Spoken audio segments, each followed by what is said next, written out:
Alhamdulillahi Rabbil Alamin. Indonesia Zero Attack tahun 2023. Ini merupakan prestasi bangsa Indonesia, prestasi kita semua, khususnya Detasemen Khusus 88 Anti Teror Mabes Polri atau Densus 88.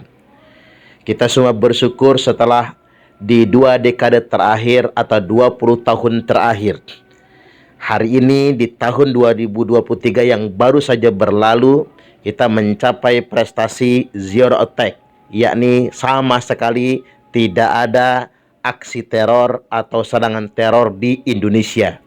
Mengapa ini semua terjadi? Ini atas kerja sama kita semua segenap bangsa Indonesia. Kita benar-benar menyadari memerangi terorisme bukan cuma tugas Densus 88, memerangi terorisme merupakan tugas kita semua. Maka dari itu semua bangsa Indonesia, termasuk juga para santri dan para ulama, harus bekerja sama bahu-membahu untuk memerangi dan menanggulangi terorisme. Semoga apa yang kita capai hari ini merupakan langkah awal untuk Indonesia semakin maju di masa yang akan datang. Mari kita semua dakwahkan Islam yang sesungguhnya, Islam yang sejati, Islam yang rahmatan lil alamin. Selamat menyimak. Nabi telah memerintahkan begini, dimulai dari sabda beliau, yakhruju qaumun min ummati, akan keluar sekelompok orang di tengah-tengah umatku, yaqra'unal Qur'an, mereka semua fasih membaca Al-Quran. Laisa qira'atukum ila qira'atihim bisyai', di mana bacaan Quran kalian tidak ada apa-apanya dibandingkan dengan bacaan Quran mereka. Wala siyamukum ila siyamihim bisyai', puasa kalian tidak ada apa-apanya dibandingkan dengan puasa mereka. Wala sholatukum ila sholatihim bisyai', sholat kalian tidak ada apa-apanya dibandingkan dengan sholat mereka. Yahkiru ahadukum amalahu min amalihim, salah seorang di antara kalian pasti minder kalau membandingkan amalnya dengan amal mereka semua, saking hebatnya ubudiyah mereka itu. Tapi jangan pernah minder, kata Nabi. Fa idza kharaju faqtuluhum, apabila kelompok itu sudah keluar, maka perangi mereka semua. 3 kali nyebutnya nih Pak. Nabi itu paling hemat kalau bicara. Kalau Nabi sudah ngulang sampai berkali-kali, berarti penting banget nih. Thumma idza kharaju faqtuluhum, maka apabila mereka sudah keluar, perangi mereka sampai 3 kali. Lalu disebutkan sampai 20 kali. Fatuba liman qatalahum, beruntunglah yang berani memerangi mereka semua. Ini tercantum dalam banyak sekali hadis-hadis sahih. Sampai-sampai Nabi mengatakan, kilabun nar, anjing neraka. Kalau saya ceramah di kampung gak berani Pak nyebut anjing, tak halusin kiri neraka. Segawan neraka. Syarru qatsla tahta adimis sama, seburuk-buruknya kematian di bawah kolong langit ini, mati sebagai khawarij, mati sebagai teroris. Wa khairu qatsla man qataluhu, dan sebaik-baiknya kematian gugur perang melawan teroris. Makanya yang mati syahid itu jangan kebalik, yang mati syahid itu bukan teroris, yang mati syahid itu Densus 88 yang gugur perang melawan teroris.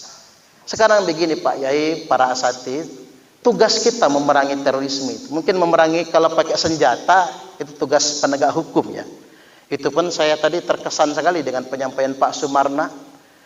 Rata-rata tidak ditegakkan hukum. Itu upaya terakhir penegakan hukum itu.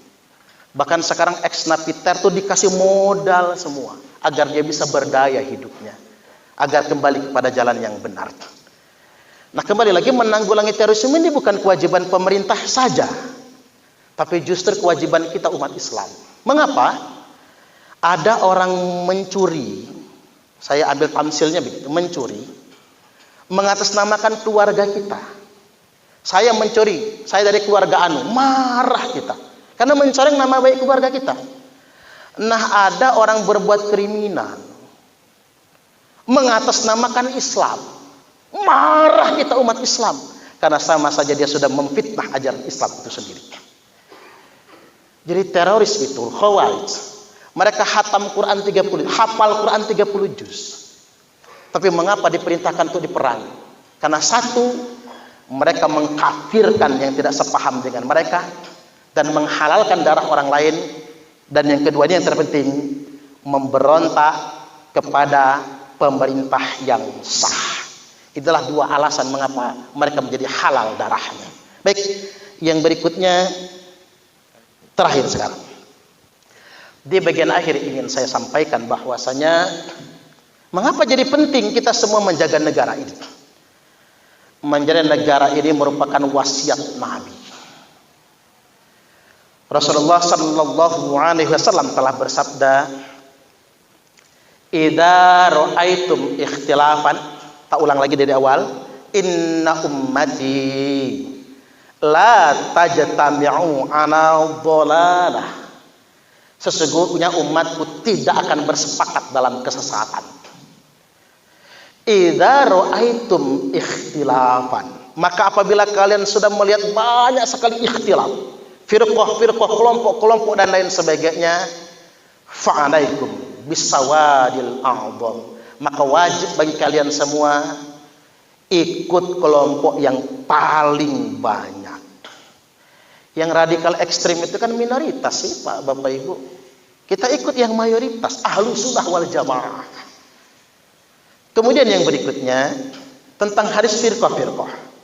Setelah Nabi menyampaikan firqah-firqah, maka Nabi menegaskan hanya ada satu firqatun najiyah, hanya ada satu kelompok yang selamat. Wahyal jamaah, yakni al jamaah. Apa itu al jamaah? Syekhul Islam Ibnu Taimiyah mengatakan al jamaatu hiyal ijtima'. Al jamaah adalah institusi, tempat berkumpulnya para pemimpin umat, dan satu-satunya, saya yakin kan nggak ada duanya, satu-satunya institusi yang paling sah sebagai tempat berkumpulnya para pemimpin umat hanya negara. MUI itu ormas, NU ormas, Muhammadiyah ormas, hanya negara. Itu legal. Kalau ini kesepakatan, hanya negara. Itulah mengapa orang yang wafaraq wal jamaah, orang yang memisahkan diri dari negara, mata mitatan jahiliyah, matinya mati jahiliyah. Sedikit lagi, dikit lagi, minta waktu Pak Haryadi. Begini Bapak Ibu, kita coba belajar dari kesalahan fatal pasca sebelum terbunuhnya Khalifah Utsman bin Affan. Demo besar-besaran di Madinah, yang demo orang Mesir. Tuntutannya cuma dua, Utsman mundur dari khalifah atau mati. Cuma dua tuntutannya, pilih mau tetap jadi khalifah, mati, atau mundur. Utsman mengatakan, saya akan jawab tuntutan kalian kalau kalian mau pulang ke Mesir lagi. Maka pulang. Sayangnya Marwan bin Al-Hakam mencuri stempel karena dia katib.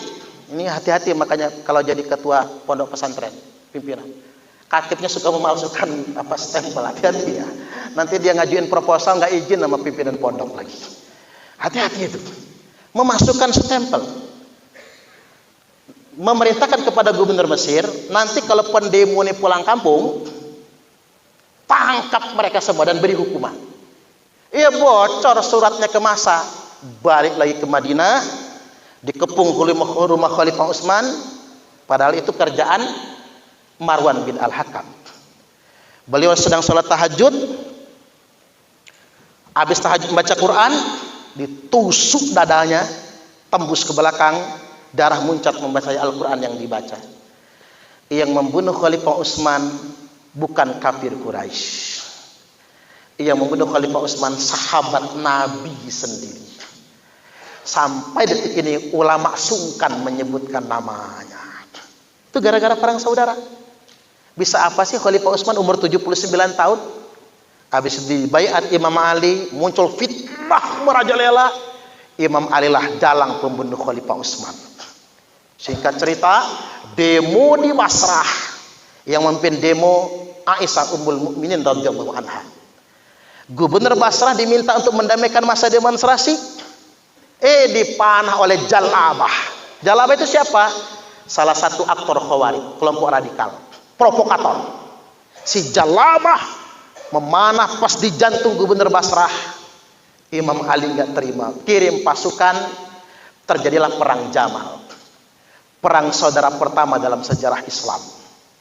18.000 sahabat dan tabi'in mati meninggal dunia. Perang saudara. 15.000 dari kubu Aisyah Ummul Mukminin, yang 3.000 dari kubu pemerintah Ali bin Abi Thalib. 6 bulan kemudian menyusul aksi Muawiyah bin Abi Sufyan. Terjadilah perang Siffin, 80.000 sahabat Nabi wafat meninggal dunia.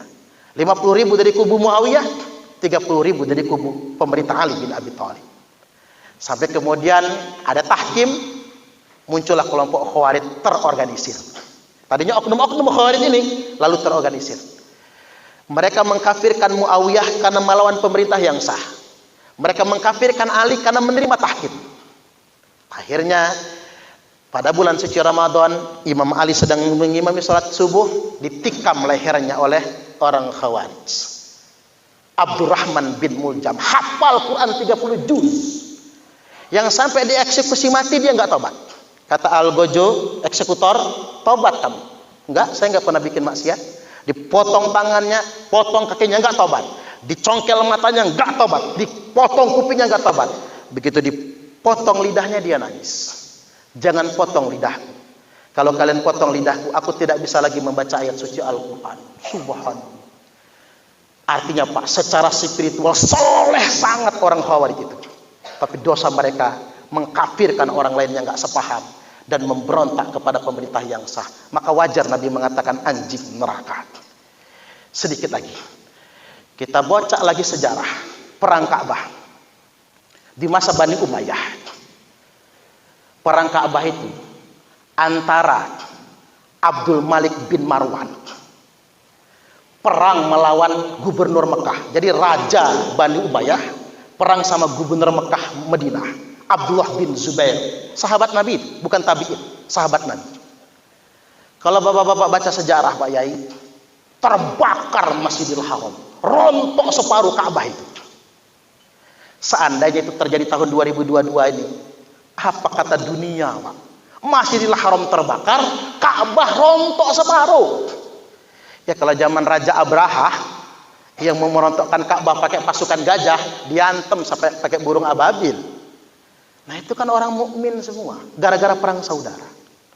Dan sampai kemudian transisi Bani Umayyah ke Bani Abbasiyah, ada 1 juta lebih korban meninggal dunia.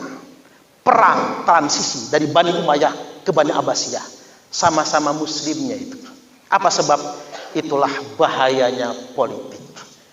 Jadi saya berharap dan kita semua berharap, mudah-mudahan pondok pesantren se-Indonesia Raya tercinta ini menjadi kepeloporan, menjaga perdamaian, menjaga keutuhan negara kesatuan Republik Indonesia.